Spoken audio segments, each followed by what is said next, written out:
పశ్చిమ ఆసియాలో యుద్ధ మేఘాలు ప్రస్తుతానికి వీడినట్టే కనిపిస్తున్నాయి. ఇరాన్పై దాడి చేసే విషయంలో అమెరికా అధ్యక్షుడు డొనాల్డ్ ట్రంప్ కాస్త వెనక్కి తగ్గినట్టు తెలుస్తోంది. ఇరాన్లో ఆందోళనకారులపై అణచివేత ఆగకపోతే సైనిక చర్య తప్పదని హెచ్చరించిన ట్రంప్ ఇప్పుడు తన నిర్ణయాన్ని పునరాలోచించుకుంటున్నారు.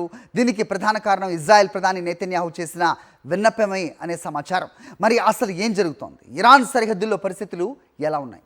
సాక్షి ప్రత్యేక కథనం చూద్దాం. ఇరాన్లో రగులుతున్న నిరసన జ్వాలలు అంతర్జాతీయ రాజకీయాలను హీటెక్కిస్తున్నాయి. ఇరాన్ ప్రభుత్వం నిరసనకారులను చంపడం ఆపేయాలని, లేదంటే భారీ పరిణామాలుంటాయని హెచ్చరించిన వైట్ హౌస్ యుద్ధానికి సిద్ధమైంది. అయితే ఊహించని పరిణామంగా ఇజ్రాయెల్ ప్రధాని బెంజమిన్ నెతన్యాహు రంగంలోకి దిగారు.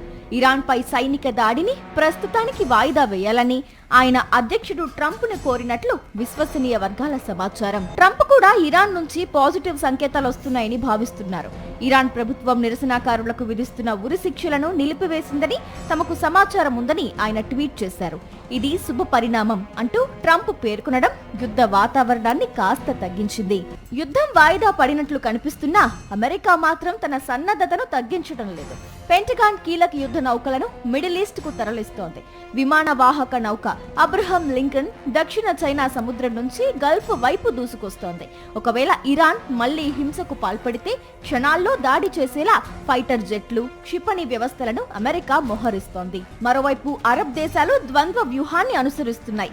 ఇటు అమెరికాను దాడి చేయవద్దని కోరుతూనే అటు ఇరాన్ ను కూడా హెచ్చరిస్తున్నాయి.